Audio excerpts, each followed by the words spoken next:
is your way of humanizing your firm. This is the way of distinguishing your firm from another law firm. Even though you know that all law firms are not created equal, and you know that it takes a lot more to differentiate yourself than purely the branding of the color scheme or whether we're smiling or we're looking serious. However you're differentiating yourself, the one thing that most law firms are not doing is giving a behind-the-scenes curtain effect. Think about The Wizard of Oz. What was so intriguing about the wizard? The fact that no one could see him. And in many ways, your clients are very much the same way.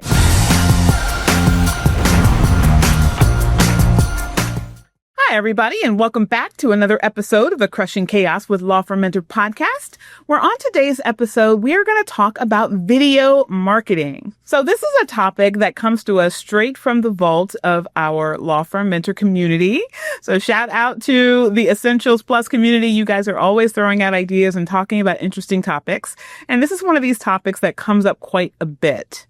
So video marketing, I think we all know, is kind of one of those things that no one can really get away from anymore. It is definitely the know, like, and trust factor that for most of us on some level we have come into contact with. We've either been prompted to purchase video marketing by the various different companies that are out selling that service, or we have seen how impactful video marketing can be, whether you use a company to record for you and do the professional edits, or you just put out your own content. Ultimately, video marketing is the know, like, and trust factor that most of us are going to have to move into in order to really build strong authority with people that don't yet have a relationship with us. So we know that if we get personally referred by someone, we are far more likely to be able to convert that prospect into a paying client. But why is that the case, right? Why is it that if John sends his neighbor, Steve, to our law firm, Steve is more likely to say, yeah, those are the folks I want, than maybe Steve walking in after reviewing information on the internet? Well, part of it is the relationship, right? The fact that you trust the person who is sending you here. And so you're more likely to say, well, I don't really know how to vet lawyers. I don't really know how to understand who's a good lawyer, who's not. And my good buddy John already has a good experience, so I'll rely upon his experience to kind of shortcut some of that homework for me. That is a good part of it. But the other part of it is the idea of trusting the source, right? So if you trust John, you trust that John is going to send you in the right direction, you have something that you can anchor your thoughts to. Well, trust can be built in a lot of different ways, even with strangers, right? There are times where we might get in a taxi and feel perfectly at ease for the person to take us across town. And other times, not so much, right? Other times we might get in a taxi and say, oh God, I hope I get there, right?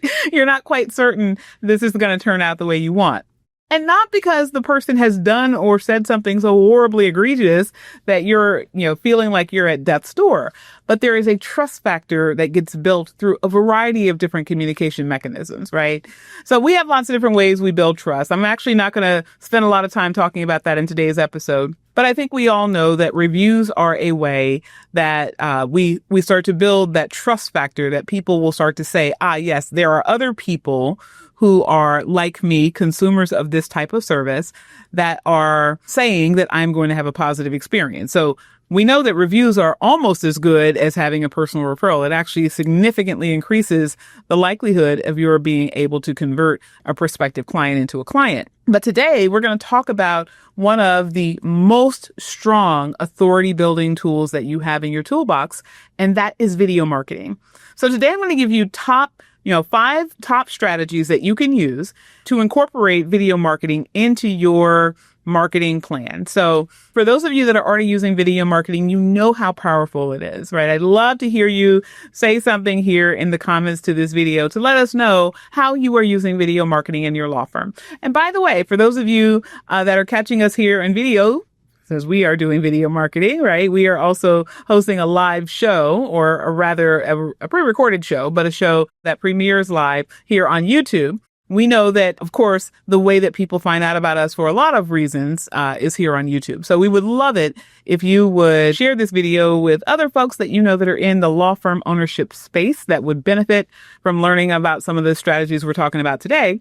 And then, of course, if you haven't already, please do subscribe to the channel. If you are out there in the podcast streets, if you're on Spotify or Apple or Google, please do also subscribe so that you get content delivered to you twice a week. We are always here on Mondays and Thursdays of every week. So you get a new episode and you get to learn more about the business of running and owning a scalable law firm.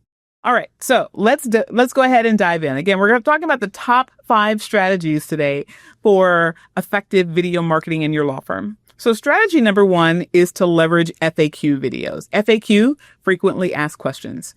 Now, for a lot of us, we're already doing this, right? We already have content queries that we are responding to, whether you are answering questions on Avvo, which is a platform for lawyers where people can search out legal answers to information that they're seeking out there.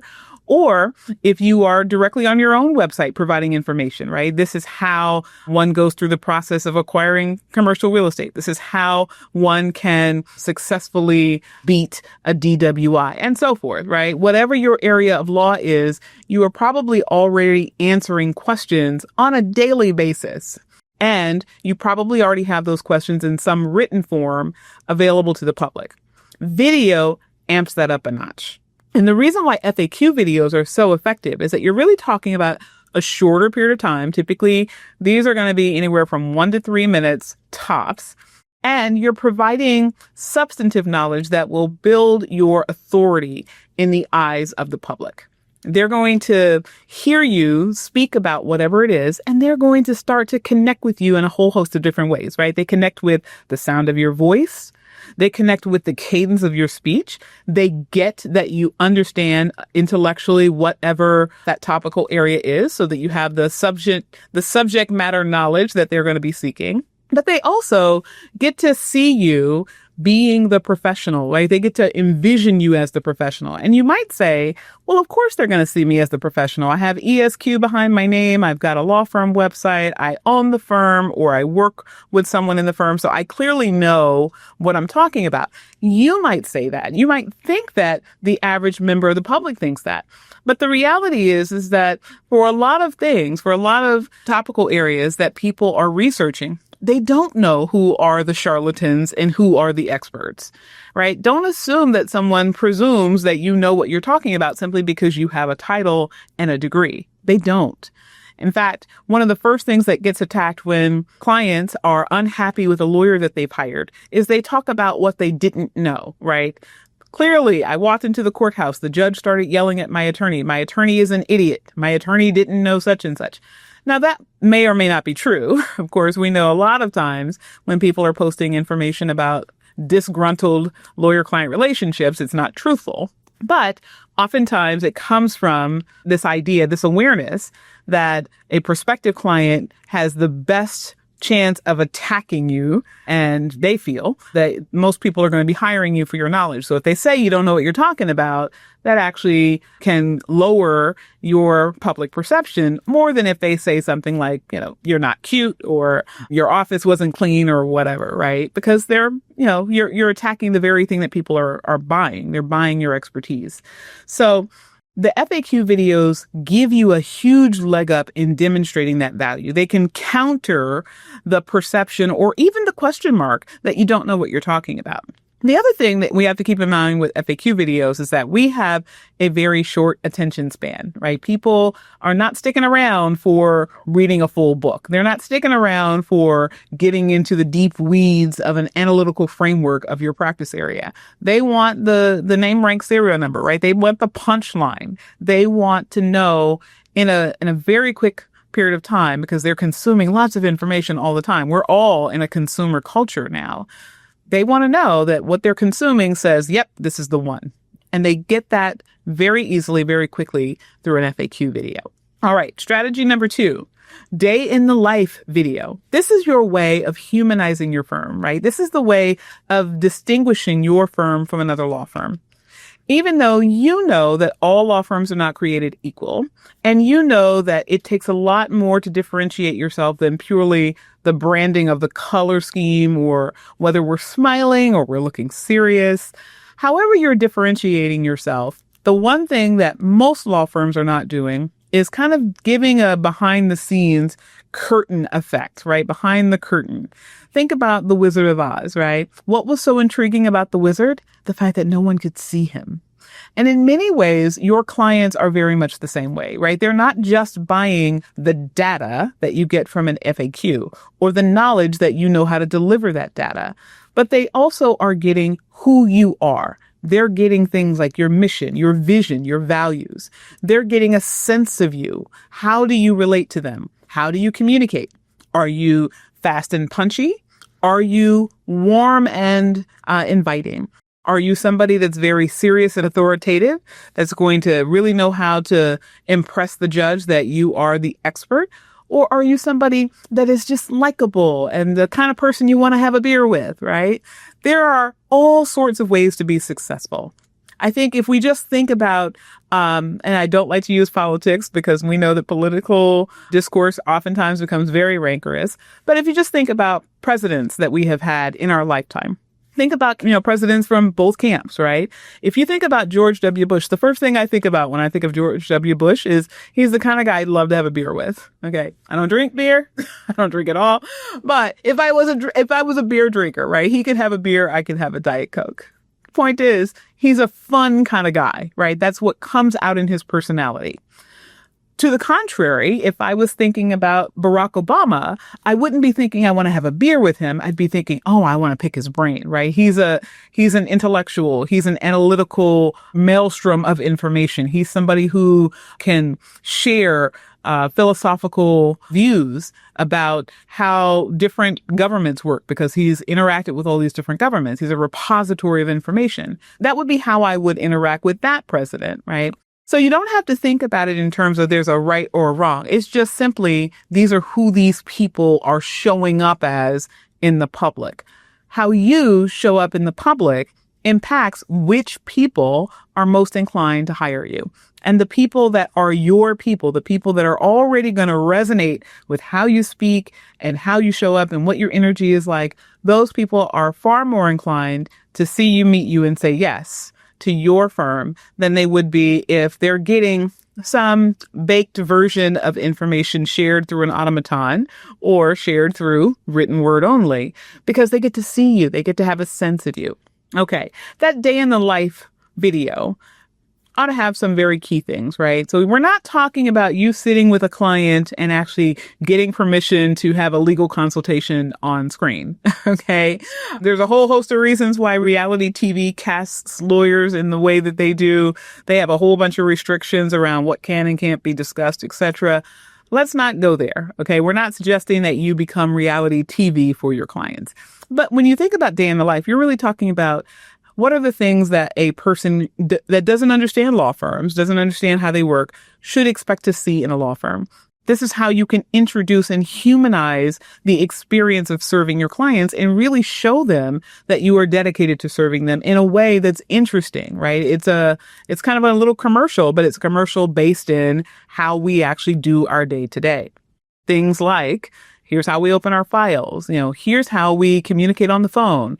Here's how we engage. And yes, you do want to have some clients, if you can, right, with their consent, obviously, be videoed so you can talk, show how you walk through information, show how you might actually have a screen in your conference room where you demonstrate to them pieces of their case or pieces of the process that they're going to go through by hiring you. If you're a virtual firm, same thing. You might be doing these things on your computer. You can absolutely have a video of you on computer with whomever it is you're speaking to doing the day-to-day of your job. That creates a human element that is so often overlooked, especially as we are moving more into a digital age, even further with the advent of AI and the way that it has kind of taken over in so many different spaces at a rapid pace. All right. Third strategy. Client testimonials. I cannot tell you enough how important client testimonials are. We already talked about reviews and the fact that getting positive reviews can really amp you up to almost being on par with a personal referral. But when we talk about client testimonials, we're not talking about a written, "My lawyer did a great job, thanks so much, signed Steve S." We're talking about video testimonials. And the great thing about video testimonials is that it actually creates a higher level of believability and reliability. If I go to someone's website and I see, "Had a great time at my closing. I'm so happy that I had this great lawyer to help me, signed Stacy K." Well, do I know that Stacy K even exists? How do I know that the law firm didn't write that review, right? Well, it's possible that the law firm wrote that review. It's possible that Stacy wrote the review, but I don't know. I don't know who she is. I don't know if she is available to answer questions, right? There's no definitiveness to it. It really is just something that we have to take at face value and believe you that all of these people who are oftentimes only by first name and last initial or first initial and last name, sometimes there'll be a full name and sometimes that name is searchable, but oftentimes not. We have to take at face value that that person is truly your client, is truly giving sound information about you. That's not always the case. So I want you to think about that with your video. Now, with video, we get to see a person, right? It is also possible that a law firm could hire someone to be an actor on a video testimonial, but it's far less likely, right? Statistically, it's a heck of a lot easier to just sit at your desk and write something down than it is to bring in a whole camera crew and a video setup in order to have a human being who you're going to pay or otherwise incentivize to give an incentive or give a testimonial about you in your office or otherwise. The other thing that's great about video is the same thing that humanizes you when you're doing that day in the life video or that FAQ. It also humanizes your client, right? And different clients value different things. So even though the type of client testimonial we're talking about is usually not like an off the cuff sort of thing. You don't usually call your client and say, "Hey, you want to stop by one day and tell me some great things about your experience of me?" And they say, "Sure," and then just get on video. You're going to walk them through, either you or whatever crew you hire to record this. It's going to walk through, what sorts of things do we want to talk about, right? What are we going to cover and not going to cover? What are we going to talk about and not talk about? And there are usually going to be some themes as to what the client is going to be most happy with, right? There are some clients that are most concerned about how they're treated. They're very anxious to deal with lawyers because they feel that they'll be treated as the less than, and they'll be dealing with somebody who's going to make them feel inferior. There are other people that are terrified about the price, right? They worked very hard for their money. They only have so much, and they feel that they're going to be financially taken advantage of. And so having that person really lean into, the cost of representation is not a small cost. So you really have to choose the right person if you are very cost conscious or otherwise. And as somebody who was cost conscious, I felt I had full disclosure about what the fees were. I had a lawyer that was really working hard to make sure that my bill was reasonable, giving me every piece of information in order to keep my fees reasonable and so forth. That then becomes a talking point for somebody who also might have a lot of fear or resistance around the cost of representation. So you want to think about that. And you want to also just remember that once you have that client testimonial video, it's gold in terms of where it can go, right? It can go on your website. It can go on your YouTube channel. You can put it out in e-newsletters. You can put it onto a form of electronic saving, right? So you can save it onto a flash drive. You can save it onto a zip drive. You can distribute it to people. It is a way to connect, and it's a way that can be used over and over and over again, right? It doesn't go away. Now, of course, with client testimonials, I highly recommend that you make sure that you get in writing, that your client authorizes you to use it, that there's no waiver of its use, there's no compensation expected, all the things, right? All the lawyerly things, right? Because we are lawyers. But once you have that, feel free, get out there and start collecting those voices. And by the way, this is true even for clients that are resistant around being on video.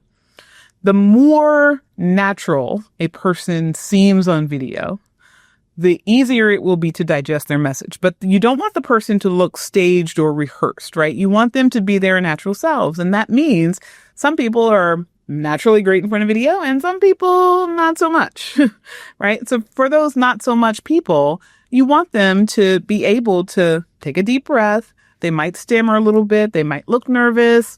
That's okay, because that's human, right? And the more human that they are, while still being able to communicate what you need them to communicate, the more effective they're going to be as an ally and an advocate for you. All right. Strategy number 4 in our video marketing checklist here is you want to make sure that you're talking about your mission, vision, and values in your video marketing. And the best place for that is when you are building a careers page on your website. Okay. Now, this is something that I don't see anywhere near enough. I see it in larger companies and I see it a lot outside of the legal space. But we in the small law firm space and even in mid-sized law firms don't do a good enough job with actually advertising to our ideal employees, right? You're not just, when you're marketing, you're not just marketing to the public, right?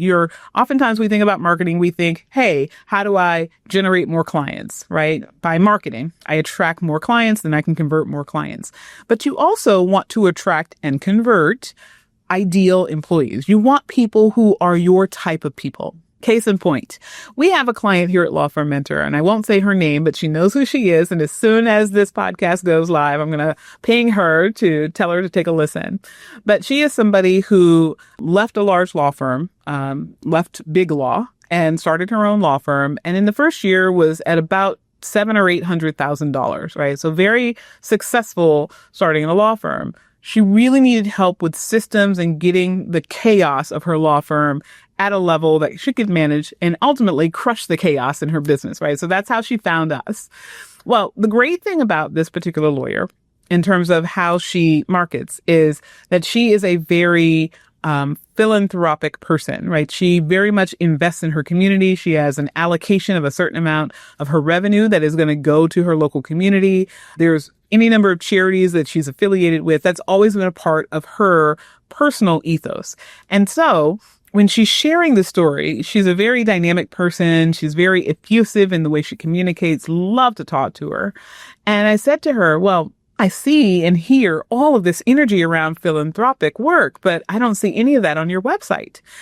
And she said, well, that's my personal life. And I don't really share my personal life with my clients. I like to keep a professional distance. And I said, well, okay, you might not want to share certain things, but when it's a part of who you are, that you give to charity, that you allocate resources to it, that you choose your charities wisely and so forth, why on earth would you not want everyone to know about that?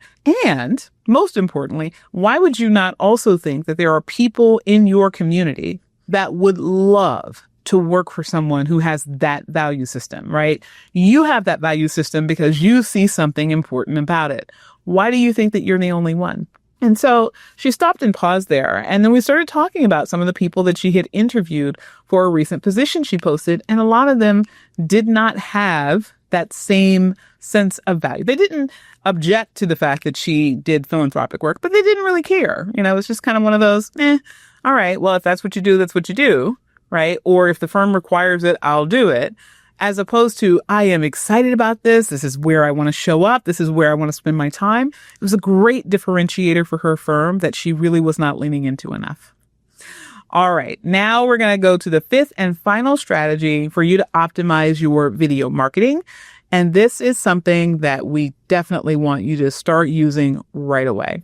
And it is that you should batch record your content. Okay, so for those of you that are out and about in these internet streets and you are putting out content, we love that that is a way that you are attracting people to your business. We know that more and more that is going to become necessary. But here's the thing.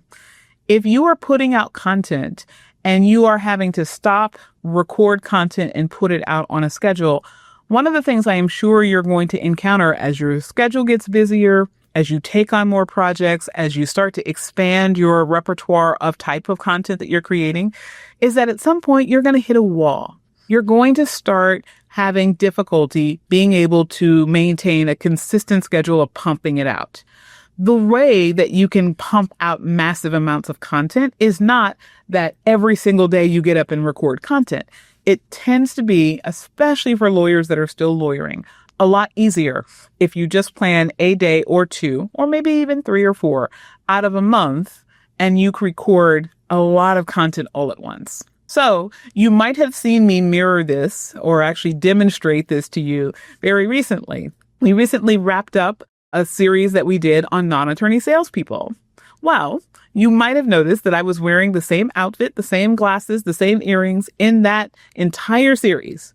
Why? Because I recorded that series all in one day, right? I mapped out my content. I knew exactly what I was going to communicate, what were going to be the talking points. And then I just recorded and stopped after each video, get some water, get some air, take a stand, take a stretch, but get right back to it. Why? Because when you are in the mode of creating content, it is a lot easier for you to be able to create massive amounts of content that are of the same quality when you're in the same mood, when you're in the same energy, when you're communicating in a certain way, than it is for you to every single day, or however frequently you're pumping out content, get up and create anew. You want to get into the habit of batch recording because that puts the ease onto you. That takes the stress off of you of having to create content from scratch. And we know that life gets in the way, right? We all have had the best of intentions where we plan, oh yeah, I'm going to get up and I'm going to record, 10 YouTube videos. And you get one video in and power goes out in your house, right? Or you get 5 videos in and all of a sudden your kid is sick and needs you. And then you just don't get back around to it. Or it could be business priorities, right? Today you have a schedule and you might actually put it on your calendar, right? We always highly recommend that, right? Content creation does go on the calendar, but you put it on the calendar and you're like, okay, great. I got my calendar. I'm ready to go. And then next thing you know, you need to sell a new client, right? You might be having a cash crunch. So you really got to, get out there and hustle and get every client that you can. And maybe you're better at conversions than the attorney or a paraprofessional who's doing it down the hall. So you decide to step back into that role temporarily. Or it could be that all of a sudden you get invited to speak at a conference. And so it might be a short notice kind of a thing. You have to automatically rearrange your schedule so that you can fly somewhere, so that you can create the speech content, and you need time to be able to do that. And whatever else you had on your schedule has to get pushed. It's very easy for content creation to get pushed because rarely is there an immediate consequence to the lack of content creation, right? Now, you might feel it somewhere down the road if you don't have enough, and then all of a sudden you're pumping out less, so you're getting less attraction, you're getting fewer marketing leads. But normally, the day that you miss a recording is not going to have a consequence for you in that day, in that moment. So you don't feel it, right? So it becomes very easy for us in those circumstances to just say, I'll get around to this later. And then later it doesn't come. In fact, with podcasting, one of the things that is kind of a known sticky widget in the industry is something called pod fade, where people start podcasting and then they get out of schedule and then you just can't get back to it again. So it just kind of dies on the vine, right? So if you have ever experienced that kind of schedule getting out of control, whether it's through growth or through just life, because life does happen, then it's really important that you batch content. All right, everyone. We have been talking today about law firm video marketing. And again, I want to invite you, for those of you that are catching us here on YouTube, to like and share the video. And of course, to subscribe to the Law Firm Mentor channel, where you can get news you can use about the business of law, as well as updates about what is coming up with Law Firm Mentor. And of course, the thing we have right around the corner here is our Marketing and Sales Summit that's happening in lovely New Orleans, Louisiana. So more news about that at events.lawfirmmentor.net. Again, the URL for that is events.lawfirmmentor.net. You can check out information on our Marketing and Sales Summit. And I am Allison Williams, your host of the Crushing Chaos with Law Firm Mentor podcast, and I'll see you on our next episode.